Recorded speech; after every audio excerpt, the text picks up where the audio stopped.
You talk openly about being gay on stage, and this Yeah. past June during Pride Month, you shared a story about being the victim of a hate crime, and that happened to you 12 years ago after one Yep. of your shows. And for those in our audience who are unfamiliar, can you share a little bit more about that? Sure. Um, yeah, I came out when I was about 30, and any people that are out there that are gay know that it's not a choice. I mean, you kind of know when you're a kid that there's something different. Um, you can have sex with whoever you want. You can choose that, but you can't choose how you really feel inside. And so when I came out, I didn't just come out with my orientation. I came out as a comedian. I wanted to be flush. I wanted everyone to know everything. And I wanted to be honest with myself on stage. So I started telling people on stage that I was gay, and obviously a lot of my characters are kind of, flamboyant. And I was one of the first comics in South Florida, one of the first that was openly gay on stage. And I talk about it. It was therapy for me. It made me feel good. Um, so what happened was I would do this character every week, and I would flirt with the audience and talk about being a gay person. One night after a show, which you mentioned at John Martin's in Coral Gables, about my 5th year doing comedy, on a Thursday night, I walked a few blocks away to another bar to hang out with some other comic friends late at night. And at that bar, I didn't realize this, but I was being followed by, we don't know who he is yet. It was someone that we know from the police reports that had been following, going to my shows, standing in the back of the room and angrily saying things in the back of the room. I don't know what. Anyways, long story short, I was sitting with a bunch of people at a table at about 1:30, and someone tapped me on the shoulder, like that.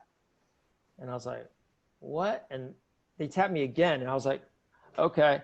And he was like, hey, Freddie, you faggot. And like, when you're a gay person, people, like my friends, hey, you faggot, it's hey, you queer, it's like, it's not that big of a deal. I know you shouldn't say that, but like with friends and stuff, when you're fucked up, you're like, you faggot, you just say it. You don't mean it like in a mean way. So I thought maybe it was someone like that, but it still sounded inappropriate, you know? So hey, Freddie, you faggot. And I turned around, and it's like, Freddie, and as soon as I turned around, I was sitting in a chair, this massive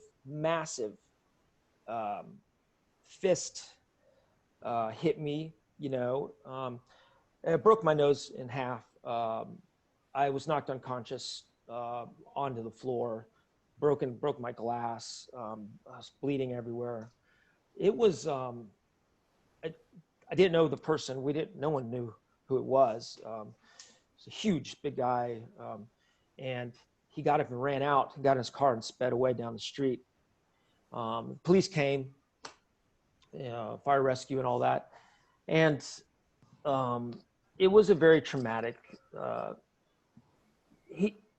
we found from investigations that he was someone that had been seen at my shows. We have pictures of him, blurry. And he would always show up and stand in the back of the room. And from people who were talking about, he was saying things about me. I don't know who this man is. He hated gay people, and he hated the fact that I was open about my sexuality on stage. And for whatever reason, that night, he must have planned it out. And he almost killed me. A year later, 2 years later, a similar guy my age was sitting at a similar bar, a Greek bar. I'm not gonna say any names, and was sitting at a table, and the guy tapped him on the shoulder and said, "Hey, blow and blow, you faggot," and hit him in the face, same way, and he fell and died, hit his head and was killed. And we think it could be the same person. I don't know. The point is, that was very traumatic for me, and I was ashamed of it. I was ashamed. I don't know why. I was like, because I didn't do anything wrong. But I then realized, you know what? Fuck it. I took a beating for being who I am, and also for being a comedian in some ways, because that would never happen if I hadn't gone on stage. And when I put those two together, and all the love, I didn't tell anyone, only my family and a few friends knew. I I felt instead of using that against me, I'm going to be proud of the fact that for being who I am, I suffered a little bit. And you know what? I'll fucking take that any day of the week.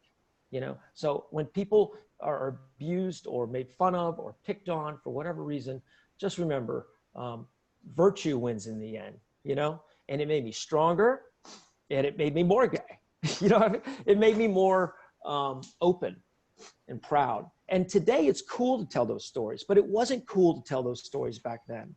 So me coming out, I had to do that on Pride Month. I don't talk about my sexuality. I'm not like one of these gay comedians where I always have to be gay. I'm not like that. But I felt at that point in my life, I needed to tell people what really happened. And the outpouring of love has been great.